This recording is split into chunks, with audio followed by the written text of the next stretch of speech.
Yes, friends, today we discuss geomagnetisms.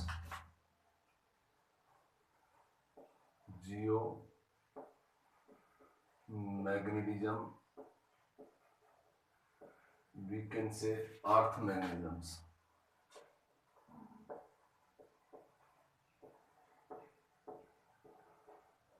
Earth magnetisms. यानी कि the branch of physics which deals with the study of earth magnetic field.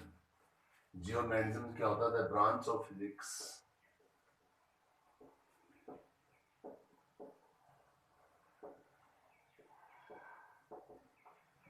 which deal with the study of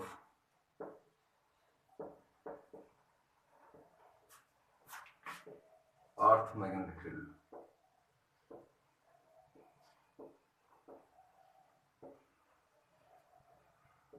Branch of physics which deals with the study of earth magnetic field. ये geo magnetism होता है. Geo magnetism में हमारे पास this one is the ये north south geographic axis, इसको हम बोलेंगे geographic axis of earth. Geographic axis of earth या axis of rotation of earth. Axis of rotation of earth. यहाँ पे ये हम एक मैग्नेट प्लेस करते हैं.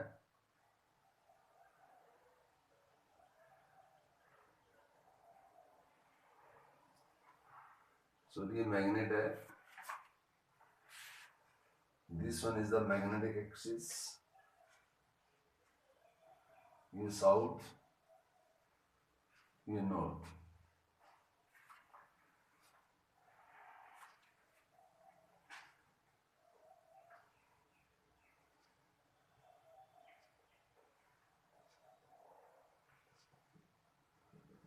South north. This one is magnetic pole.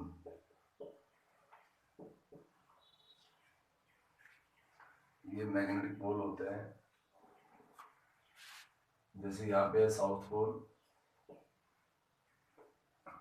यहाँ पे magnetic pole. This one is north pole. North pole.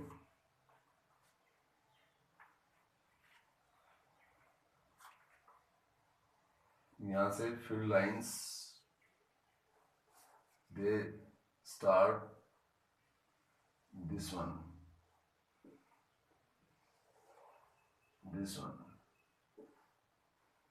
North pole से, and this one is also,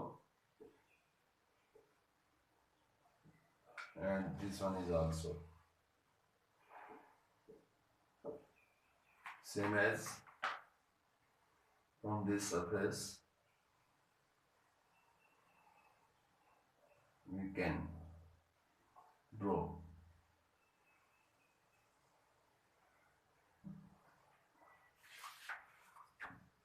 ये आपके पास कहलाएगा magnetic axis.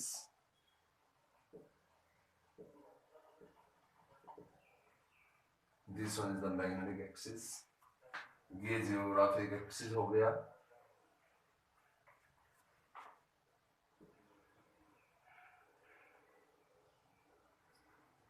This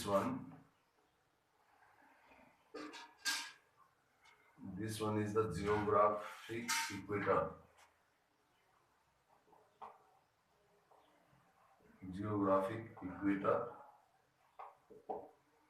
And this one is magnetic equator.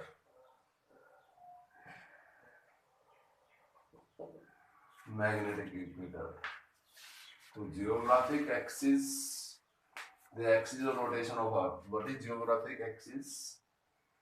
a straight line which passes through north pole, which pole of the earth.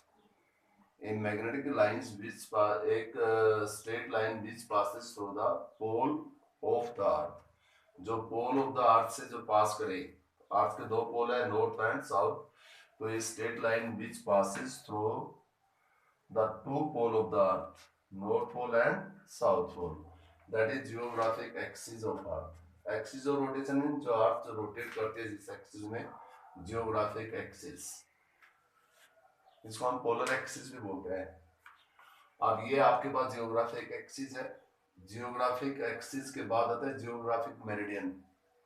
Geographic meridian का होगा a vertical plane that pass through geographic axis, जो vertical plane geographic axis पे perpendicular उसमें, या a vertical plane which passes through the geographic axis, that is known to be geographic meridian.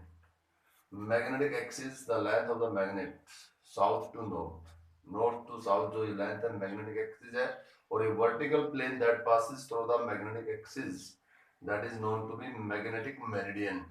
देखिए यहाँ दो word और आता है, एक आता है geographic meridian, geographic meridian, geographic meridian में कि vertical plane that pass through the geographic axis, geographic meridian. एक होता है मैग्नेटिक मेरिडियन। तो मैग्नेटिक मेरिडियन क्या होता है? मेरिडियन, इसमें तो a vertical plane that passes through the geographic axis, geographic meridian. और मैग्नेटिक मेरिडियन का मतलब a plane which passes through geographic, a plane which passes through the, a vertical plane which passes through the magnetic axis. ये magnetic meridian और geographic meridian, इन दोनों के बीच में एक angle होता है, उस एंगल को हम बोलते हैं मैग्नेटिक डिक्लिनेशंस। ओके, अब यहाँ पे आपके पास आता है मैग्नेटिक मेरिडियन। तो मैग्नेटिक मेरिडियन और जियोग्राफिक मेरिडियन। तो मैग्नेटिक मेरिडियन में आप क्या कहेंगे कि a vertical plane which passes through the magnetic axis, magnetic meridian. Geographic meridian में a vertical plane which passes through the geographic axis. Geographic axis क्या होते हैं? Straight line which passes the pole of the earth, straight line which passes the pole of earth, और जिसमें earth का rotation होता है। तो आपके पास mainly geographic axis, magnetic axis, geographic meridian, magnetic meridian. एक जियोग्राफिक इक्वेटर है, it is a vertical circle on the surface of the earth. ये सरफेस ऑफ द अर्थ पे एक वर्टिकल सर्कल है, और इसके ईच एंड एवरी पॉइंट का जो डिस्टेंस है पोल ऑफ द अर्थ से सेम होता है, and the distance at the point on the geographic equator, जो जियोग्राफिक इक्वेटर पे जो पॉइंट होते हैं उनका जो डिस्टेंस है पोल ऑफ दी जो अर्थ होते हैं उनसे इक्वी डिस्टेंस होता है, इक्वल डिस्टेंस होता है। तो ये आपके पास है geographic geo magnetism. Geo magnetism में मेन तीन तीन पॉइंट आते हैं जियो मैग्नेटिज्म में। अब हम जियो मैग्नेटिज्म में आपको के बाद बताते हैं कि element of earth magnetic field, element of earth magnetic field,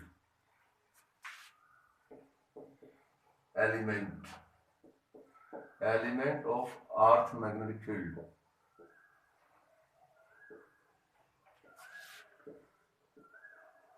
element of earth magnetic field में जैसे सबसे पहले जो हमारे पास एलिमेंट आता है एंगल ऑफ डिप। देखिए एंगल ऑफ डिप क्या होता है? एंगल ऑफ डिप थीटा से रिप्रेजेंट करते हैं। जो हमारा फर्स्ट एलिमेंट होता है एंगल ऑफ डिप, आपके पास ये horizontal component of earth magnetic field हो गया, ये आपके पास vertical component of earth magnetic field हो गया, ये आपके पास है total intensity of earth magnetic field, और यहाँ पे जो एंगल है वो हमने मान लिया थीटा, एंगल ऑफ डिप। तो यहाँ पे रिप्रेजेंट कर रहा है BH। BH आपके पास है हॉरिजॉन्टल कंपोनेंट। किसका horizontal component? Horizontal component of earth magnetic field. Earth magnetic field का हॉरिजॉन्टल कंपोनेंट है, horizontal component of earth magnetic field. BV आपके पास है vertical component, vertical component of earth magnetic field, earth magnetic field. horizontal component of earth magnetic field, vertical component of earth magnetic field. आपके पास दो component है, एक horizontal एक vertical, और आपके पास जो बी है वो रिप्रेजेंट करेगा total intensity of earth magnetic field.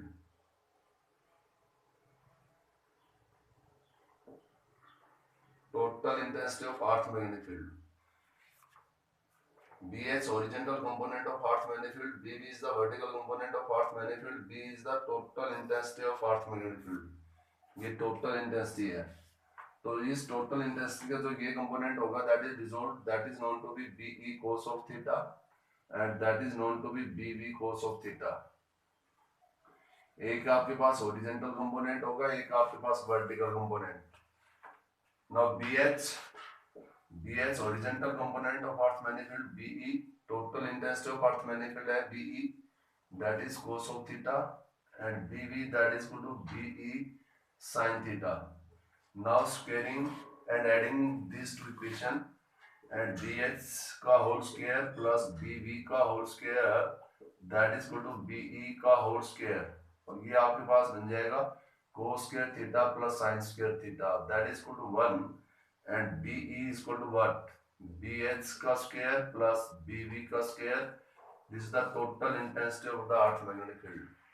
ये आपके पास total intensity of the earth magnetic field है। अब यहाँ पे जो एंगल ऑफ डिप की हम बात कर रहे थे, देखिए एंगल ऑफ डिप को एंगल ऑफ इंक्लिनेशन भी कहते हैं। तो एंगल ऑफ डिप या एंगल ऑफ इंक्लिनेशन क्या होता है? एंगल ऑफ डिप का दूसरा नाम होता है angle of inclination. Angle of dip और इसको हम बोलते हैं एंगल ऑफ इंक्लिनेशन भी बोलते हैं, एंगल ऑफ इंक्लिनेशन। तो एंगल ऑफ इंक्लिनेशन में आप यहाँ एंगल ऑफ डिप क्या होगा? It is the angle made by, ये angle made by the total intensity of the earth magnetic field with horizontal component of earth magnetic field. तो angle of dip क्या हुआ? It is the angle, ये आपके पास angle है, it is the angle made bye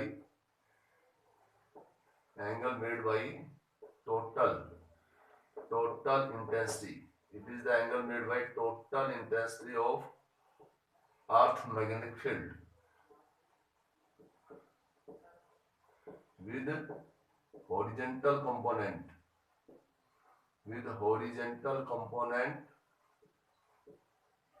of earth magnetic field, यानी कि horizontal component of earth magnetic field के साथ जो एंगल बनता है एंगल ऑफ डिप। यानी हम इन दोनों इक्वेशन को यदि डिवाइड कर दें, suppose this is known to be first, this is second, if we divide that we can write BB by BH, the ratio of vertical component of earth magnetic field to horizontal component of earth magnetic field, that is tangent theta। ये आपके पास tangent theta है, तो ये आपके पास है element of earth magnetic field.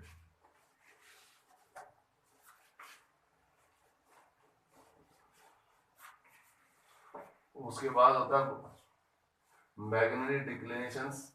ये geographic meridian और मैग्नेटिक मेरिडियन के बीच में एंगल होता है।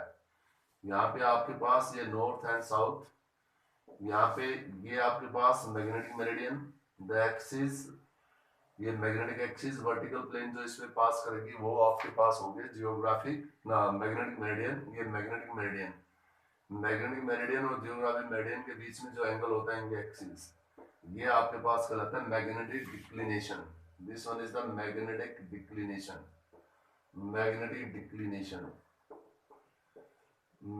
Declination it is the angle made bye geographic meridian और मैग्नेटिक मेरिडियन के बीच में जो आपके पास एंगल बनता है।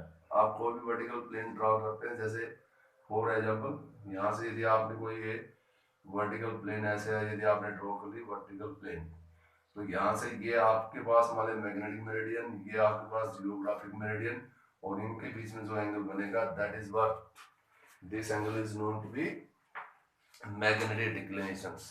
तो मैग्नेटिक डिक्लिनेशन बता दिया, मैग्नेटिक इंक्लिनेशन बता दिया, और ये अब इसके बाद इसी में आता है if theta 1 and theta 2 most important numericals है इसमें, या एक न्यूमेरिकल और देना चाहूंगा मैं आपके। कहता है if the horizontal component of earth magnetic field is √3 times of vertical component, यदि किसी का horizontal component of the earth magnetic field √3 times of vertical component है तो angle of dip क्या बनेगा? तो वेरी सिंपल 1 मार्क्स में आ सकता है टेंजेंट थीटा इज इक्वल क्या होगा बीवी बाई बीएच। तो बीवी क्या बन गया बीएच, ये आपके पास बीएच है और बी है बी, ये आपके पास बी है और बी एच को क्या ले सकते हैं √3 टाइम्स ऑफ बीवी और बीवी से बीवी कैंसिल, वर्टिकल कंपोनेंट 1/√3 और 1/√3 क्या होता है टेंजेंट ऑफ 60। ये आपके पास टेंजेंट ऑफ 60 होता है तो थीटा, और ये आपके पास हो गया दैट इज व्हाट, ये आपके पास एंगल ऑफ डिप है। अब यहाँ पे जो मैं देना चाह रहा था वो ये है θ1 and θ2 with the apparent angle of dip. If θ1 and θ2, if θ1 and θ2 be the two apparent angle of dip, apparent angle of dip, if θ1 and θ2 are the two apparent angle of dip made by two mutually perpendicular plane,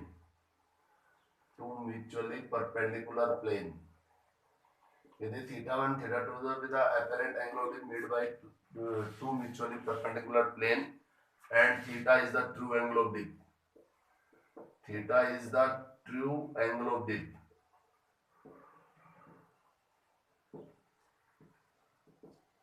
and theta is the true angle of dip, then to that cos square θ1 plus cos square θ2 is equal to cos square theta. Theta is the true angle of dip. θ1 and θ2 with the apparent angle of dip. यहाँ पे हम दो vertical plane बनाते हैं, ये vertical plane first है, ये vertical plane second है। ये आपके पास मान लीजिए BH है, ये कोई कंपोनेंट, ये एंगल थीटा है, मान लीजिए ये इसके साथ बना रहा है। अब ये आपने हॉरिजॉन्टल लेना है, ये हॉरिजॉन्टल है तो ये कंपोनेंट क्या बनेगा, ये बनेगा, ये आप इसको horizontal component BH cos theta, sorry ये BH कंपोनेंट है तो ये BH cos थीटा बन गया और ये आपके पास 90 माइनस थीटा बन गया। तो BH cos of 90 minus theta, BH cos of 90 minus theta that is equal to BH, we can write BH sin theta. ये आपके पास प्लेन फर्स्ट, ये प्लेन सेकंड, और BV जो वर्टिकल कंपोनेंट है दोनों पे परपेंडिकुलर है। BV is the vertical component for the both plane, horizontal component of plane first का BH cos थीटा है और horizontal component of plane second का है BH sin थीटा। और BV जो होता है वो वर्टिकल कंपोनेंट होता है, ये वर्टिकल कंपोनेंट जो हॉरिजॉन्टल पे परपेंडिकुलर होता है, तो BV को हम कहेंगे vertical component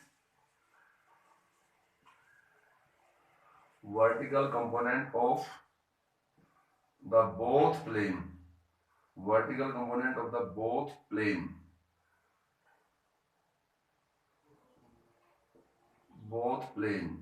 first and second, first और सेकंड प्लेन का vertical component of the both plane है BV। if theta is the angle of, जैसे if theta is the true angle of dip, theta is the true angle of dip,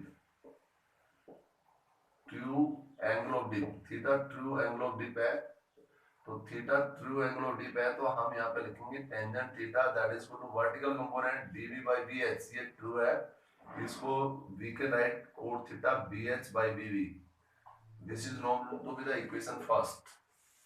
ये theta is the true angle of dip, θ1 and θ2 the observed angle made by the plane first and second plane. θ1 है आपके पास apparent angle of dip, if θ1 is the apparent angle of dip, and apparent angle of dip made by plane first, तो apparent angle of dip है तो यहाँ होगा tangent θ1, vertical component of the both plane is same BV by the horizontal। अब यहाँ पे horizontal जो होगा, यहाँ पे प्लेन फर्स्ट का horizontal component BH cos theta है, BH cos थीटा horizontal component of the plane first. यहाँ पे we can write similarly, we can write cot of θ1 is equal to BH cos theta by BV, ये आपके पास cot θ1 है। Similarly θ2 Similarly we can write cot theta 2 for plane second के लिए plane second का horizontal component क्या बन जाएगा bs sin theta, vertical component bv। Similarly for plane second ये कोट थीटा 2 है, ये कोट थीटा 1 है। Given to the name of this equation is second, this equation is third. Squaring and adding equation second and third, so we can write cot square theta 1 plus cot square theta 2 that is equal to what? ये आपके पास बन जाएगा B H by B V पूरे का whole square common, और ये बन जाएगा sine square theta plus cos square theta, और sine square theta plus cos square theta is equal to 1 and we can write here cot square theta 1 plus cot square theta 2 is equal to bh by bv का whole square. और students you are seeing that bh by bv that is equal to cot theta, and we can say cot square theta 1 plus cot square theta 2 is equal to cot square theta। Most important relations between the true angle of drift and apparent angle of drift के बीच में सबसे important relation है, and hoping that you will understand and solve it।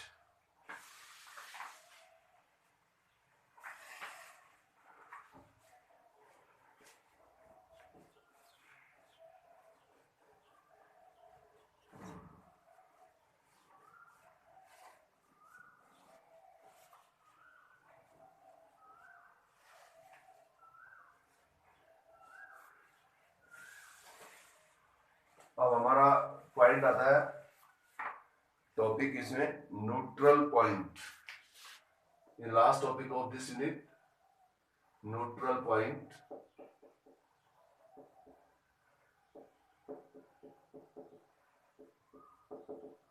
Neutral point, it is that point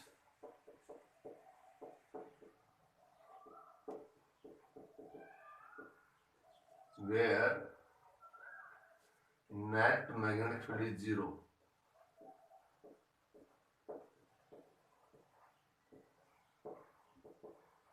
net magnetic field is zero, या हम ये कह सकते हैं it is that point where magnetic field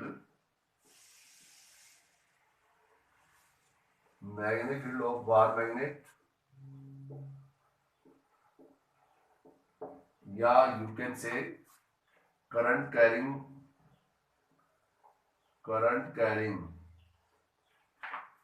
coil